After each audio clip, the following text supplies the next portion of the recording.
Well, look, Alice, I'm going to tell you something. I've made up my mind about it, so there's no sense in trying to change my mind. Let's not do any hollering, screaming, or yelling. You are not going on a fishing trip. I am going. You're not going. I am going. You're not going. I am going. The only place you're going is to the moon. This is indeed a disturbing universe.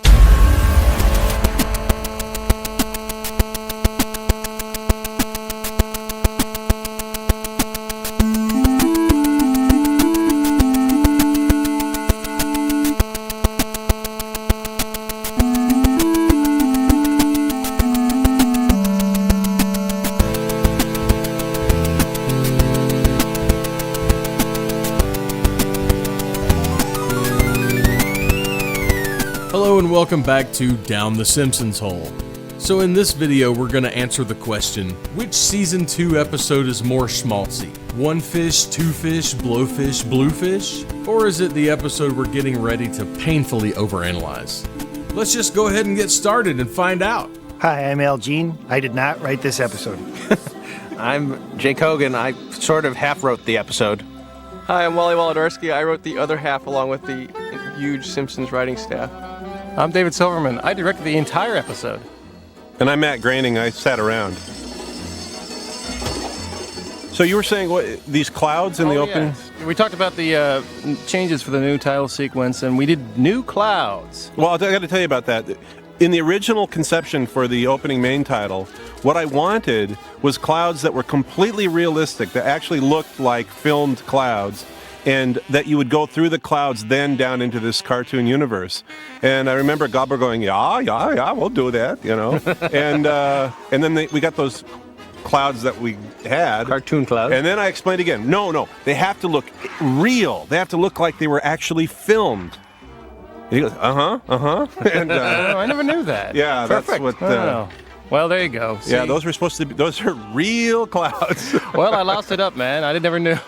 I never got the note. Well, the new clouds cost us $10 million. So I hope it was worth Amortized over it. the season, I think. I think we only did like 4. How many couch gags we do this season? Like 7, I guess? We usually do about a third about as many shows as we do. We use them twice. Thanks for the beef jerky. Say goodbye to Grandpa, everyone. Bye. Good. Laughing at old jokes. Just visually, I think this is...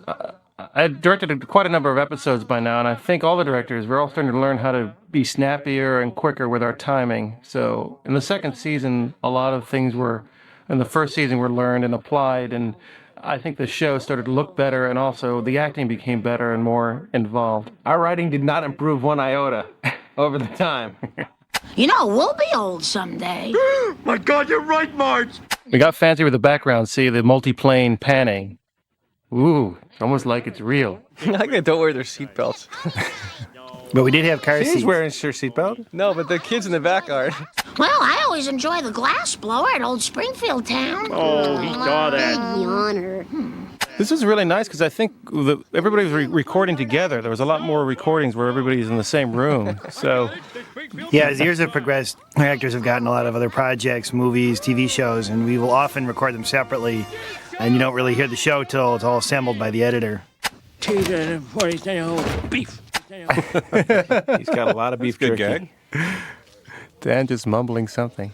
Hey, these aren't my kills. Now, Mr. Simmons. Just added Jasper to laugh. Just because. I think B. Simmons' name came from her pills were confused with Grandpa. Right. And Abe was his name, so B was her name. Well, that's cool. Everything had a reason. Is this where Grandpa got his name? Is in this episode? Yes. I have a little story. I've told this story many times. I named the Simpsons after my own family. My father's name is Homer, et cetera, et cetera. But when it came time to name the Grandpa, I wanted nothing to do with it. And so I left the room, in fact. We thought of the name Abe. Yes. And, but there were like Ebenezer and Ezekiel and all these other old-fashioned sounding names. And when I came back in, you guys had named him Abe, which is my grandfather's name. Yeah. Woo! We had called your grandfather while you were out of the room. Yeah. My name is Simmons, and I think I have the wrong pills. I get 2 red ones for my back spasms, a yellow one for my arrhythmia, and 2 of the bluest eyes I've ever seen in my life. It's interesting. We mentioned, 2 of the bluest eyes I've ever seen in my life, and you have these 2 little black pinpoints. But, I think you buy it. Oh,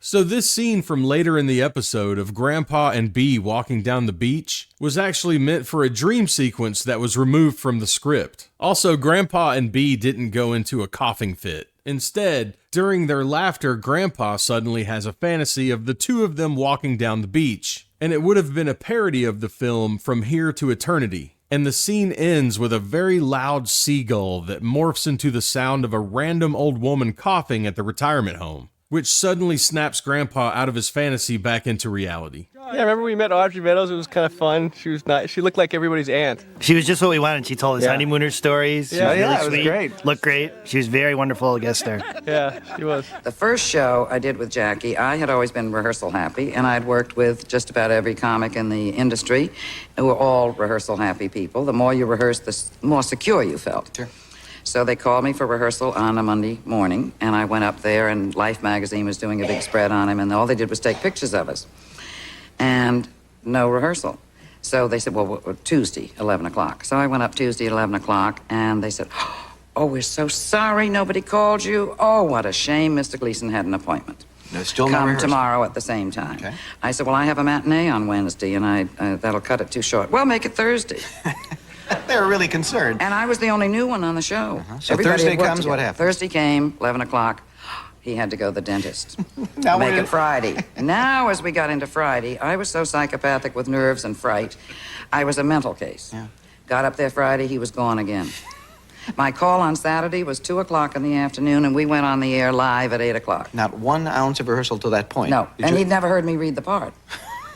And then finally they put up the Honeymooner set, and he just called us out at the theater in our own clothes.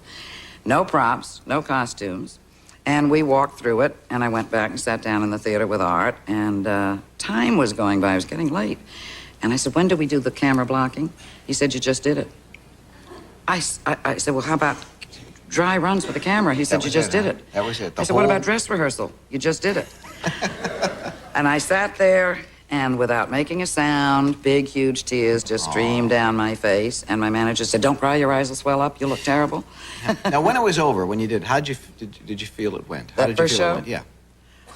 I think I was so psychopathic with fright that I don't remember what I just did, had to have it over, except that I probably. ran to my dressing room, got my clothes on, got in a cab. I didn't wait till the show was over, and I cried all the way home. Boy, you're an emotional woman there. Baby, you're the greatest. I'm Beatrice Simmons, but my friends call me Bee. Well, I'm Abraham J. Simpson.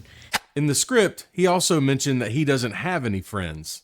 This scene here is a parody of the food scene in the movie Tom Jones.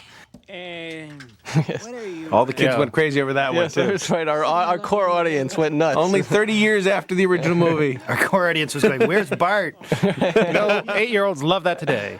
I thought this was a really well done scene. No, This is great. go to the same place. at Hats the off to you same guys. time.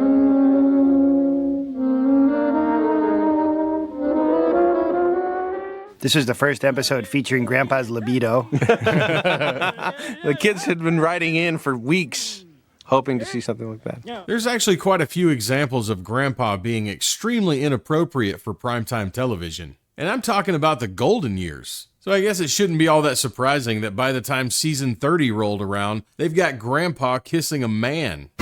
And believe it or not, that episode was produced before Disney got their hands on The Simpsons. Oh, damn. Very old pomade, so it's dusty. Out of pomade. Oh, well.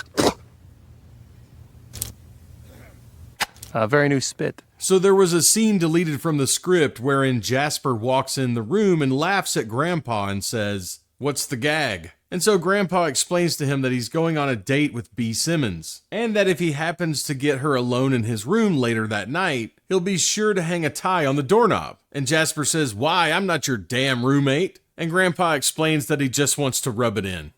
I can tell I better keep my good eye on you. Damn straight.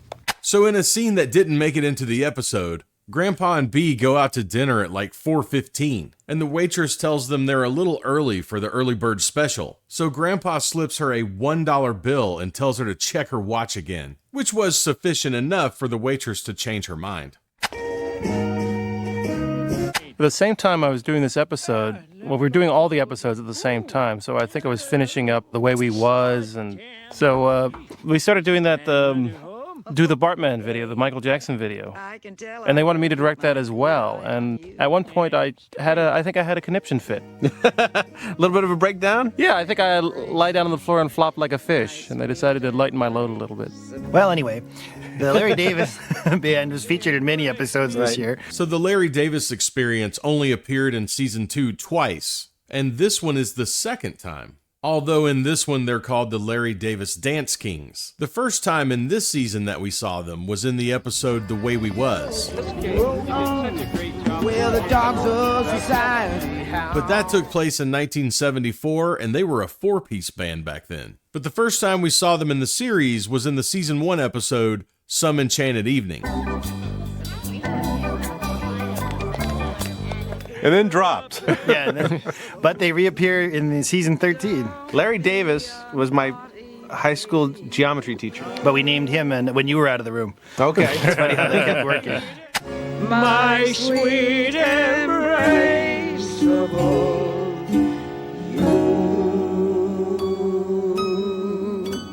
That is Audrey Meadows singing along with Dan Castellaneta.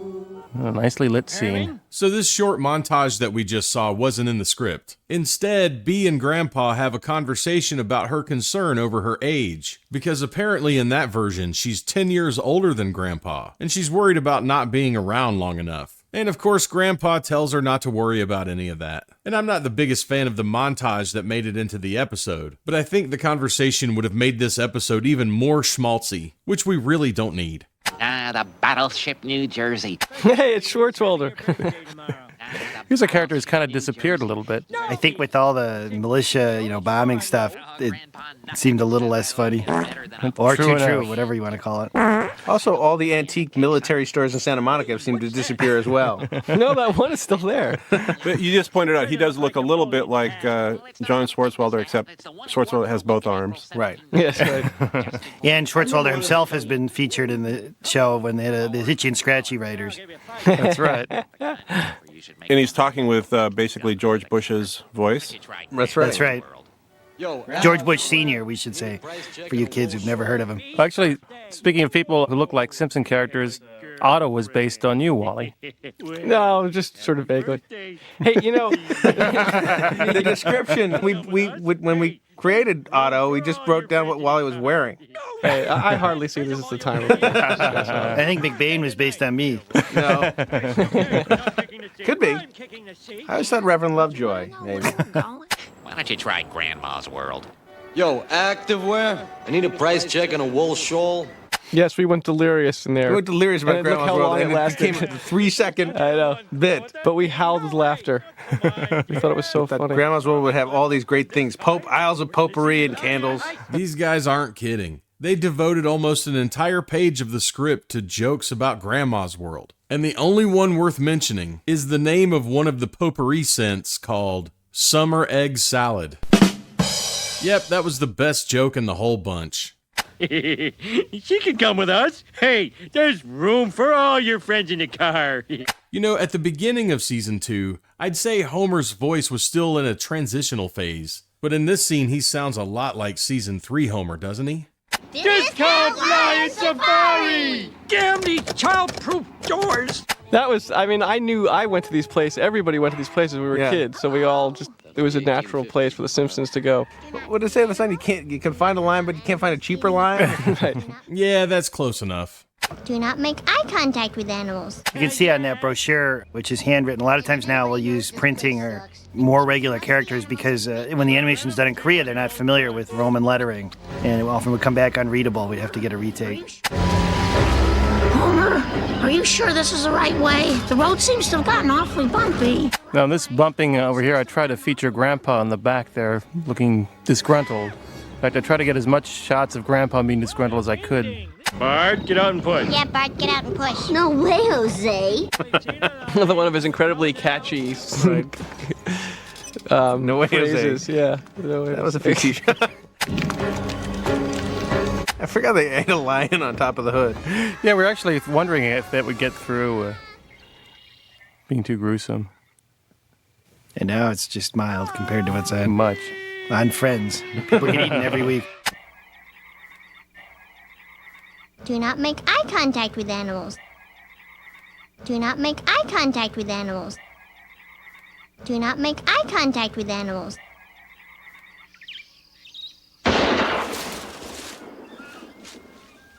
Mr. Simpson, I presume?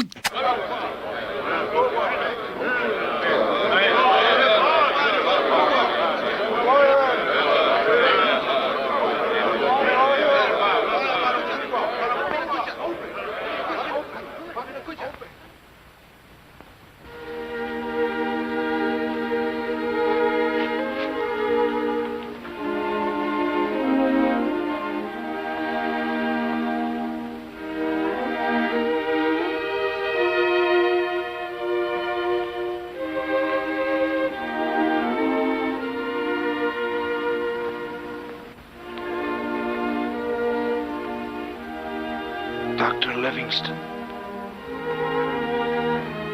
I presume. Yes. Thank God, Doctor, I've been permitted to see. I'm thankful that I'm here to welcome you, Mr. Stanley. Mr. Stanley. Out of my way, I got a date with an angel. You don't know how right you are, Abe. What? Bee passed away last night. Oh, no. And then we have the hilarious ending. Right. Funniest act break of all. The subtext in this whole script is so sad. Very powerful ending, though, for the first act. You definitely want to stay tuned and see what happens next. So it's so sad that I decided to have an angle like this to see the two old men walking away sadly. Hey, are you still awake after all that? Then you should like, share, and subscribe. That's typical Simpsons act construction there from the beginning. Like now it's a different story. Which I always thought was a really fun way to write scripts. It's in 3 acts, but it's really almost a 2-act because you have the deflection and then the 2-act structure afterwards. Sometimes when we'd have people recording background noises for the show, they'd think we were doing 2 shows and trying to sneak it by because the first act and the third act were so unrelated. Right. And also because people in the animation world are so cheap and horrible that they will try to trick actors into doing things twice for free. Why are there 2 mole men? Does Hans Moleman have an older brother? I have no son! I have no son. Pop. Your only son, Pop! So there was also a scene deleted from the script of The Simpsons driving home. Homer cuts the uncomfortable silence by asking this question. Did Dad seem upset to you? And Marge tells him, yes, your father is very upset. And then Homer gets really scared and says that his father is capable of holding a grudge for a very long time. And he's terrified of being on his own and having no one to guide him. Then Bart says, I know how you feel.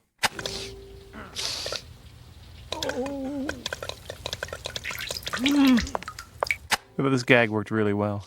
Was this the first Phil appearance? No, Lionel Hutz had appeared when Bart got hit by a car. Oh, but yeah. This is the late, great Phil Hartman as Lionel Hutz. Absolutely. The sleazy lawyer. Hutz is the name, Mr. Simpson. Lionel Hutz, attorney at law. Here's my card. It turns into a sponge when you put it in water. Ooh, classy. She left everything to you. Here's a check for $106,000. Now, back when this show aired, $106,000 was all you needed to live wealthily for the rest of your life. 1991. Those are the days. Deep in southern Mexico. Why don't I just give you this pen with my phone number on it? It looks just like a cigar. Isn't that something? That's a good gag to go out on. Remember the gag that we cut out? And there's still a remnant of the gag they cut out in this shot with Lionel Hutz. If you pay close attention, you can see that his eyes suddenly dart to the left. That's because in the script, we suddenly hear a loud thud, and the voice of an old woman saying, "I've fallen and I can't get up." Then, of course, Hutz runs out into the hallway and we hear him say, "And well, you shouldn't." Then he offers her a pen that looks just like a cigar. We had a "I fallen and I can't get up" gag. I've fallen and I can't get up. Oh, yeah, God. And it was avant-garde when we put it in, and by the time the show was going to air, it was so hackneyed. Right. Always steer clear of that stuff. We replaced it, I believe, with the Macarena gag. Oh, I knew you'd forgive me. I haven't forgiven you. So this is always the interesting thing with Homer. He really treats his father like dirt, and then you actually feel slightly sympathetic towards him. I think it has to do with his round head. Well, they were trying to take Grandpa on a trip. I mean, there are rub-downs, and then there are rub-downs. Listen, you bloodsucker! Now, this character appeared on a couple of shows that I did. He also appeared in the Thanksgiving one. And that character actually became Wayne Knight. Well, at least he got a career after this. I'll take it. Hey, big spender. So we actually have him occasionally wearing his fez every now and then. Other shows that followed this. Hey, watch it! You're all over the road! Yeah. So this is obviously in reference to President William McKinley, who was assassinated on September 6th of 1901. But in the script, it was the exact same joke, but it was in reference to President James Garfield, who was assassinated on July 2nd of 1881. Why they changed it, I can't say. You just liked it better that way. So, where to, Pappy? Take me someplace fun. Well, this was a limo driver in The Way We Was. And it was the same wise guy voice, so I decided to just take the same character and age him 20 years. Yeah, he drives a lot of limos and taxis. And obviously, the wise guy we see in future episodes looks a lot more like the one we saw in The Way We Was. Hey, buddy, where's your date? She's with him. Ouch. So I guess you want me to take you home, huh? Hey, I paid for this car, I paid for this tuxedo, and I paid for the 2 dinners. We're going to the prom. Prom it is. Even though that one took place in 1974, that's how he was first seen, and that's how he's going to stay. With the exception of this episode, of course. In a scene that was removed from the script, Homer goes into the Quickie Mart to buy a 6-pack of beer, and he's still quite depressed about his dad. But when he takes the beer up to the counter, Apu tells him that he's picked the right day to intoxicate himself, because this 6-pack is on sale, and immediately Homer forgets about his dad and starts celebrating like he's won the lottery. But when he notices the beef jerky sitting on the counter, he remembers that he's still sad about Grandpa and he starts crying. So Apu gives him a complimentary book of matches, which immediately cheers Homer up again. Here's a shot at Disney, which we would... A great disclaimer. Is this the first of our taking on Disney? I think so, yes. I think so. I hope so. You can really hear the hatred they have for Disney in their voices, can't you? But unfortunately now, Disney owns every single one of these people. I want to know why my money isn't bringing you happiness. Oh, B, I'm not cut out for the high life. I think this is the first ghost that's appeared in The Simpsons. Yeah. Now, this one coming up was a great shot that I worked really hard on because it was a great line. Because originally he said, "Oh, B, I'm not cut out for the high life. If I live it up anymore, I'll be dead. Oh, no offense." And B goes, "Oh, none taken." And I thought it was a great line. Get cut? It got cut. So the shot's there. It's a pretty good shot. It has like a bipack shot, very fancy, but the line got cut in half. Do you want to talk about how you create the transparent effect on B? It's just a very simple thing where you photograph it twice. You shoot it once with B behind black at a different percentage, like about 60% of the aperture opened up. And then you shoot it without B at basically, well, I'm sorry, not against black. You shoot it with her and you have it at 60%. Then you shoot it again at 40%. So you get 100% of Grandpa and 60% of B. Hiya. You've reached Dr. Marvin Monroe's anxiety line. If you have a sullen teenager, press 1 now. If you're estranged from your spouse, press 2 now. If you have trouble maintaining on a... Speaking of ghosts, there you go. There's another character who's dead. I think this was our first parody of press 1 for blank, press 2 for blank. At the time, it was pretty as fresh new. as the headlines in 1991. It took our minds off the Gulf War. Choose your corn cob. On guard. Challenge accepted. Lisa was a bit more bratty in this episode, I noticed. Pleasures of a simple family. Yeah, as it started, it was the idea of the show was that the kids were kind of bratty. Lisa's goody-good qualities kind of grew as the series progressed. I think Lisa got more depressed as the years went by. She got smarter. More like a regular kid before. You don't want it. Yes, I do. Too bad you ain't getting it.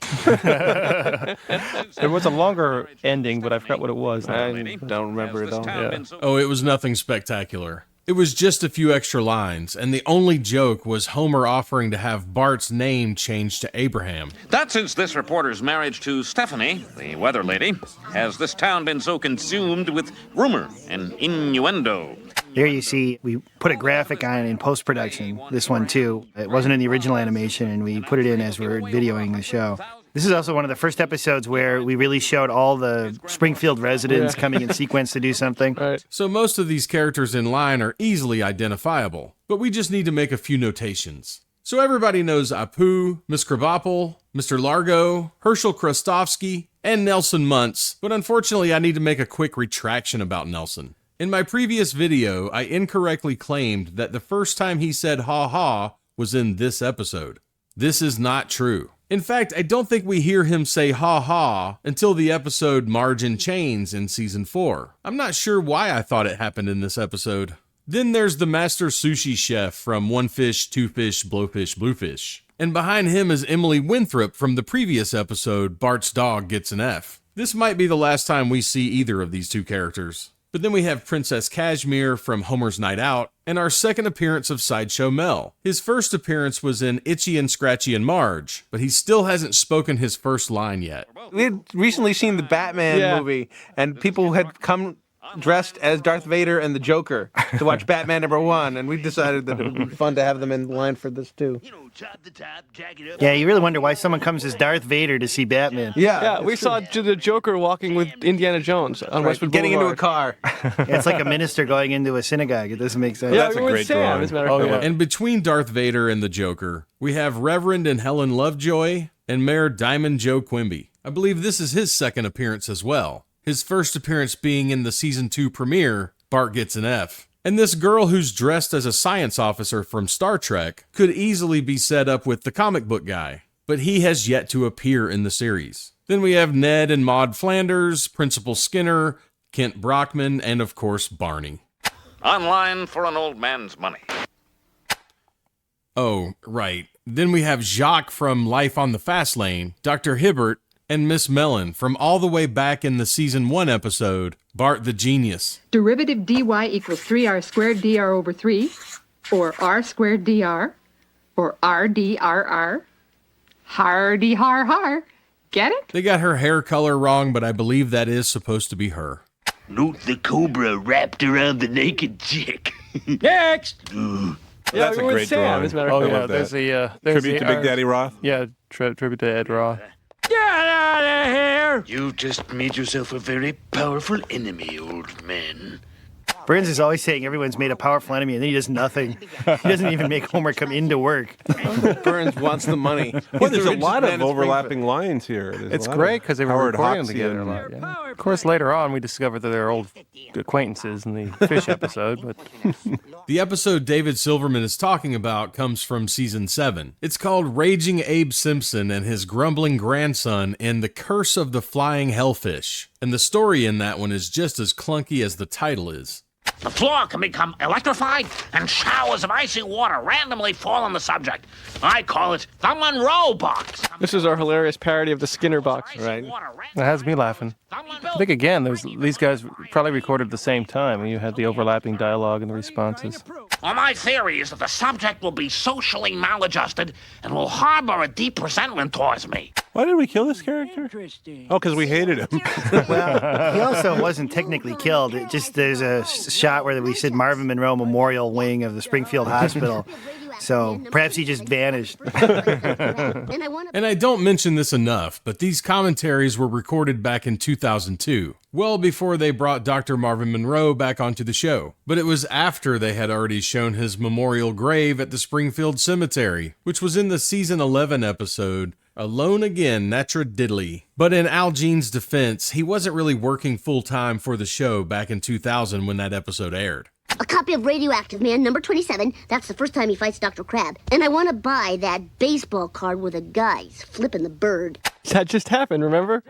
That was like a, I can't remember who was on the card, but there was a collector's card of somebody giving the downward finger on the knob of the baseball bat. Why, it's a death ray, my good man.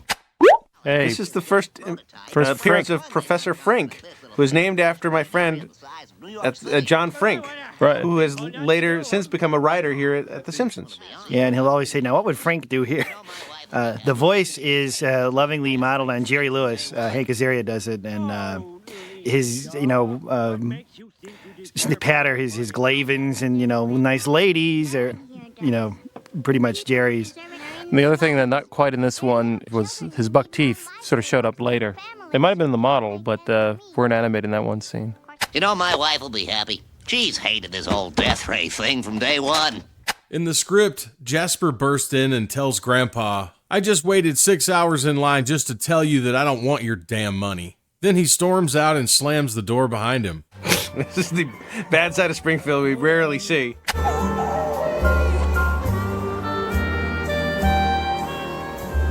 This is where we had the Edward Hopper parody? Yeah, right there. Nice job with the color department.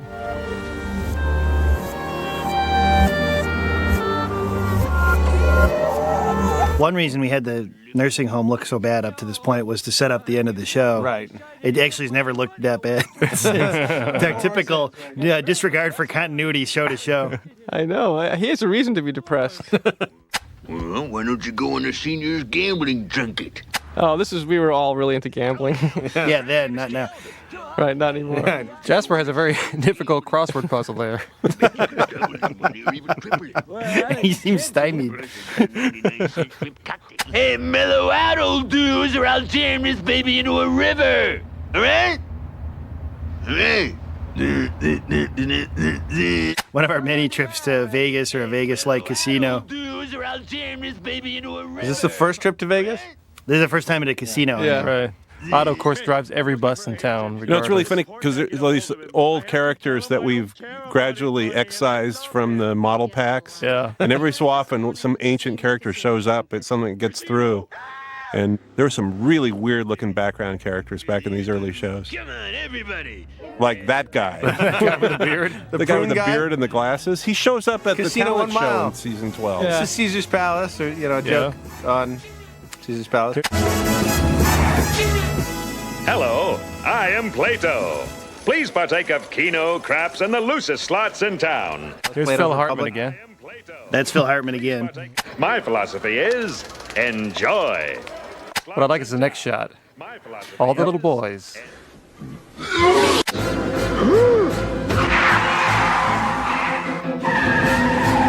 A double cheeseburger, onion rings, large strawberry shake, and for God's sakes, hurry!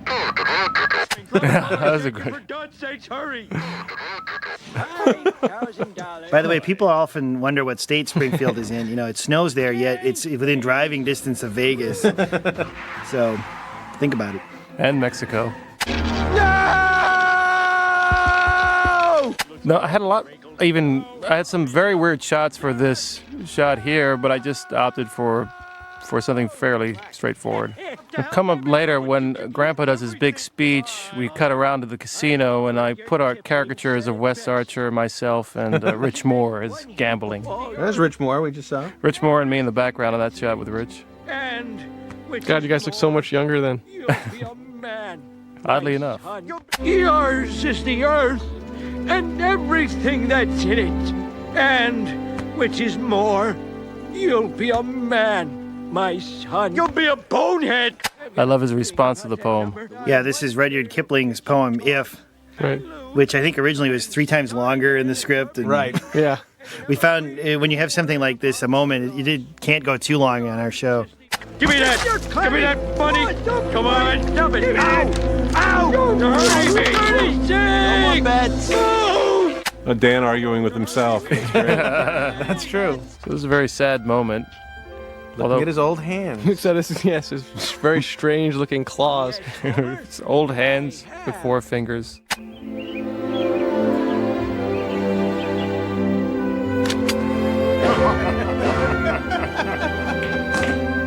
God, it took so long to redo that house. But these are chairs and a TV we've never seen since. Right. And a very off-model 18 Scratchy, if you look back at that. Dignity's on me, friends. We could not have written that line, that particular Well, you line. boys are very sweet. I think it was a Jim Brooks line. That may have been Jim. I think it was Jim. Probably. Jim or maybe Sam. It definitely feels like Sam or Jim. The credits here, at this point, people were wondering who did what voice, which of our actors did which character, and so we included that in this show just so there would be great. it would be publicized. I was wondering why it was done for that. God, it's hard. Not a single one of these people ever got another job. It was just we thought, we should give them some credit because people don't know. They're so versatile and there's so many things. Obviously, That's great. There are so many characters that were so popular.